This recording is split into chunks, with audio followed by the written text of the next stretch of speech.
आप social media scroll करें तो बहुत सारी वीडियोस पॉपअप होती हैं और आपके सामने आती हैं कि लहसुन से दिल की शरीयानें साफ़, नींबू पानी से कोलेस्ट्रॉल ख़त्म और एक चीज़ जो दिल की नसें खोल दे।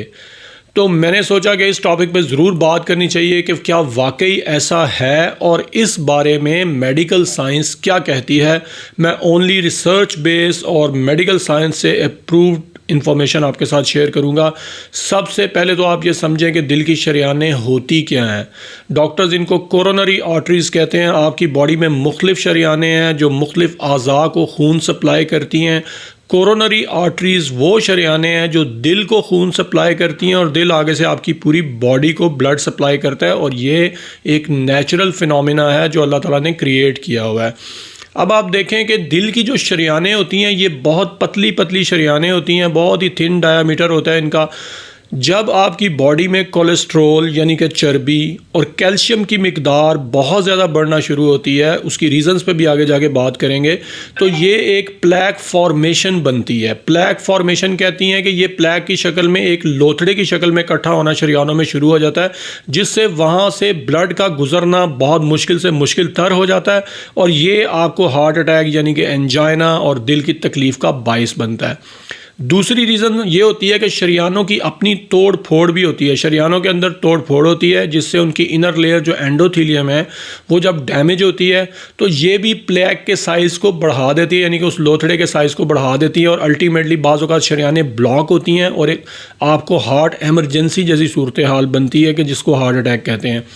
अब क्या शरीयानों की सफाई मुमकिन है? सबसे पहली बात ये ज़हन में रखें कि लहसुन, हल्दी, लीमू, एप्पल साइडर इस तरह की चीज़ों की जब हम बात करते हैं ये शरीयानों को साफ़ नहीं करते, बल्कि ये प्लैक बनने के अमल को स्लो डाउन ये चीज़ें करती हैं। इनमें कुछ नेचुरल रेमेडीज़ हैं जो कि इस खून में लोथड़े बनने के अमल को स्लो डाउन करती हैं, आपके कोलेस्ट्रॉल को कम करती हैं, जिसकी वजह से इनके फ़वाइद हैं। अब जब कोलेस्ट्रॉल और अगर हम ये बात करें कि जी हमें बचना कैसे है शरीयानों में इस लोथड़े के बनने में, तो उसमें सबसे पहली चीज़ कोलेस्ट्रॉल कंट्रोल आपको अपना करना चाहिए, जिसमें ख़ास तौर पे इंपॉर्टेंट कोलेस्ट्रॉल है एलडीएल। एलडीएल वो कोलेस्ट्रॉल है, लो डेंसिटी लिपोप्रोटीन्स, जो कि दिल की तकलीफ़ का बाइस बनता है क्योंकि ये ब्लड में ट्रैवल करता है और इसमें मुख्तलिफ चीज़ें हैं जिसकी वजह से आपको कोलेस्ट्रॉल को कंट्रोल कर सकते हैं। अपनी डाइट से भी कर सकते हैं, लेकिन अगर आपका कोलेस्ट्रॉल बढ़ा हो तो डॉक्टर्स आपको स्टैटिन्स एडवाइस करते हैं। ये वो अद्वियात है जो कोलेस्ट्रॉल को कम करने के लिए डॉक्टर्स एडवाइस करते हैं। सेकंड जो चीज़ है वो बीपी कंट्रोल है।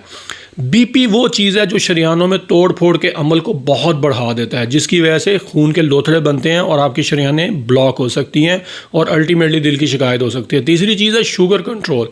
शुगर जब अब बहुत बढ़ती है तो ख़ास तौर पे जिन लोगों को ऑलरेडी शुगर है वो प्लैक के अमल को बनने को बहुत तेज़ कर देती है, यानी कि हार्ट अटैक का रिस्क उतना ही बढ़ता चला जाता है।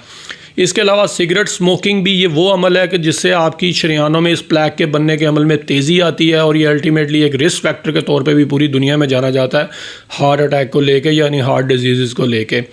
डाइट बहुत इंपॉर्टेंट है कि आप अपनी डाइट में प्रोटीन्स का इस्तेमाल करें, सब्जियों का इस्तेमाल करें, फ्रूट्स का इस्तेमाल करें और चिकनाई से अवॉइड करें, तो आपका कोलेस्ट्रॉल लेवल कंट्रोल रहेगा और ये जो प्लैक बनने का अमल है ये स्लो डाउन होगा। और फिज़िकल एक्टिविटी की इंपॉर्टेंस इसमें सबसे ज़्यादा है कि अगर आप एक्सरसाइज करते हैं तो ये प्लैक के अमल को ना सिर्फ बनने को स्लो डाउन करता है बल्कि जो ऑलरेडी प्लैक है उसको भी डिस्ट्रॉय करने में बहुत ज़्यादा हेल्पफुल है कि अगर आप ये वाहिद वो चीज़ है फ़िज़िकल एक्टिविटी जिससे आपके दिल की शरीयानों की मुसलसल सफाई मुमकिन है।